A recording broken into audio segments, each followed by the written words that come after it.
We begin this evening in Victoria, where the RCMP detachment is in mourning after the death of one of its officers. Constable Sarah Beckett killed in a collision while on duty in the early morning hours. She was traveling in a police car when it was struck by a truck near a major intersection. Paramedics attempting to revive her, but she was pronounced dead just after 4 a.m. Pacific time. The other driver suffered minor injuries and remains in police custody. A criminal investigation is underway. Beckett leaves behind a husband, 2 children, and many friends on the force. Today we lost one of our own. It is with great sadness that I must tell you that earlier this morning, around 3:30 a.m., Constable Sarah Beckett was in a serious motor vehicle collision. She was on duty at the time and did not survive the crash. It became clear very early this morning that Constable Beckett was a very popular member of the RCMP. She has an enormous circle of friends and very close friends and a loving family.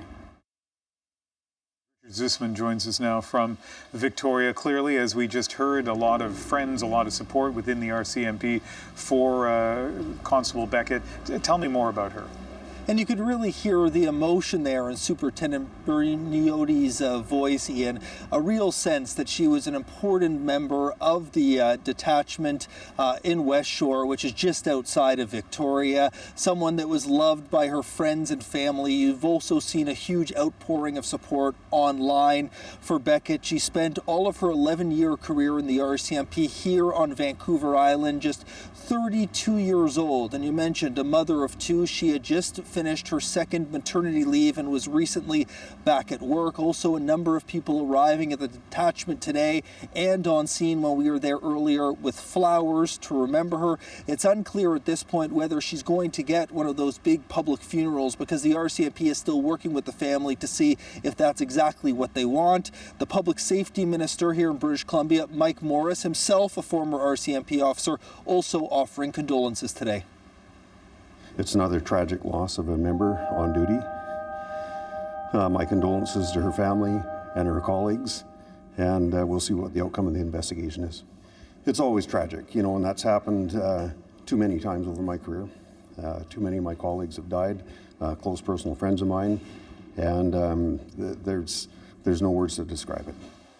So, Richard, let's talk about the investigation. What is the RCMP saying about what led to the crash? At this point, not very much, and they have acknowledged there is now the investigation into the crash as well as a criminal investigation. They haven't ruled out a number of factors. When asked earlier about alcohol or speed, those are 2 things they say they are still considering into the investigation. Another local police force, Saanich Police, are now part of the investigation with West Shore RCMP. But we also spoke to a witness earlier today who lived very close by, and he gave a strong description of what he saw leading up to the crash. I was sitting on my deck at Pete Road here, and the truck came flying by underneath my deck at a pretty high rate of speed. And it was just enough for me to sit up and kind of look and think, wow, right? And then the smash, and then it was nothing but the horn was going, and it was pretty eerie. It was really quiet, and the rain was starting, and yeah, so we rushed out on the scene, and basically his truck was sitting up on top of the cop car. It's also shooken up the officers.